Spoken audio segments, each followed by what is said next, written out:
It's not really a surprise that the new Tudor Black Bay 54 basically won Watches and Wonders in 2023, in spite of it being a relatively simple watch.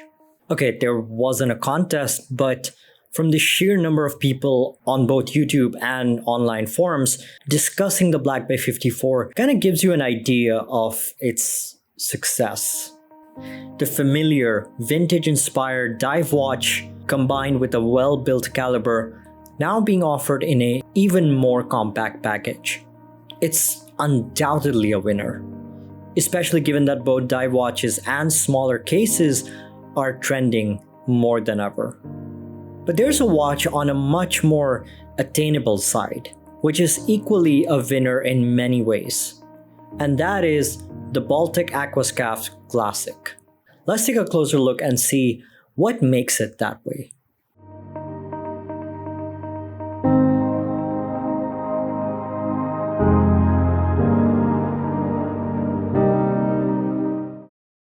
Since the 1950s, the dive watch design silhouette has been so incredibly popularized by a certain well-known brand, starts with an R, ends with an X, that it's impossible not to draw inspiration from its design in one way or another.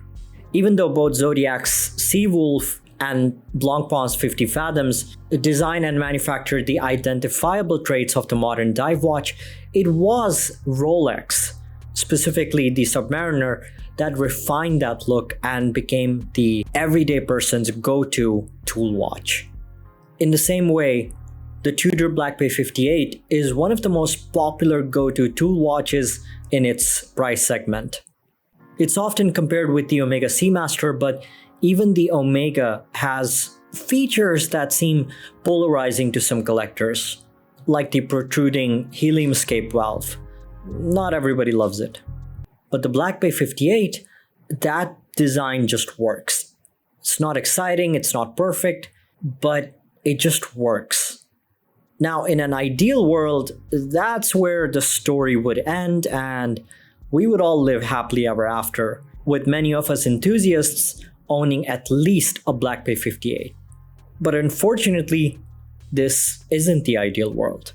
And with the effects of global recession, even the attainable options of Hans Wilsdorf's iconic brand has become out of reach for many of us, which makes this Baltic even more appealing than ever before. The watch comes in a 39mm stainless steel case with a lug-to-lug of 47mm and a moderate thickness of just 12mm, which includes the domed sapphire crystal. And one of the reasons why this watch sits at only 12mm is thanks to the Miyota 9039, which is a relatively slimmer caliber than its Swiss counterpart. These dimensions make this watch nearly identical to the Black Bay 58, with the exception of the lug-to-lug measurement of the Tudor being just 1mm longer.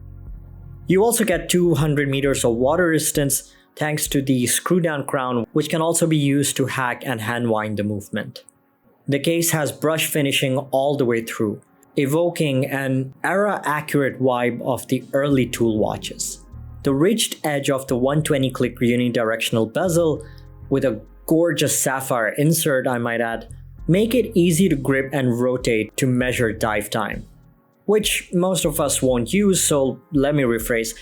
It's super easy to grip and rotate this bezel with soapy hands in the kitchen. Yeah, let's just keep it that way. The numerals, indices, and dotted markers all have cream-colored lume applied on them, giving them a patina effect. But unlike actual patina, these indices and numerals light up in dark environments. Moreover, they contrast the sunburst blue dial flawlessly and therefore maximizing the legibility factor.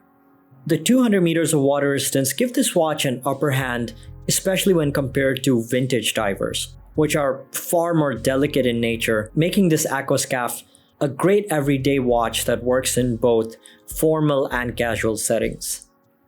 Powering this watch is the automatic Miyota 9039, which also features manual wind, making this the perfect movement configuration, at least in my opinion. You get to build a connection with the watch by having to spend time winding it, but once you wear it on the wrist, your wrist movement will keep the movement charged. And this especially comes in handy when you have 42 hours of power reserve, as is the case here, which isn't much, but is still good enough to get you through almost 2 days without wearing or winding the watch. The movement does beat at 4 Hz or 28,800 vibrations per hour, making that seconds hand glide much more smoothly than it would on a vintage watch.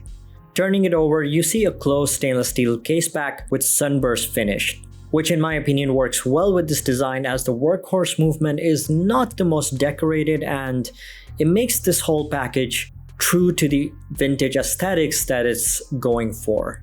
Just like older Submariners, I love the fact that the Aquascaf Classic comes with lug holes on both sides, making it both easy and practical to remove the strap or bracelet without risking or scratching, God forbid, the inner side of the lugs. Rolex later removed these holes to make the sub appear more refined and luxurious than the ultimate tool watch that it used to be. Plus, the 20mm rubber strap is extremely comfortable and lightweight, but if you prefer, BALTIC also offers 2 different bracelet options for less than $100. There's a reason why people call this watch brand the king of micro brands. A perfect case study on how new brands should operate and actually listen to the end consumers. It's not because of the design factor or the quality or the proportions or even the value proposition. It's the combination of all of these factors. And you won't believe how difficult that can be to find, especially at this price point. Ironic, isn't it? The fact that this brand aimed at becoming an inspiration-based watchmaker, but ended up being a modern icon that now other brands are aspiring to be. If you enjoyed this video, don't forget to like, subscribe, and hit the notification bell. Also, don't forget to check out Red Army Watches Malaysia. We do offer both domestic and international deliveries, so definitely check it out. Thanks for watching, and I'll see you in the next one.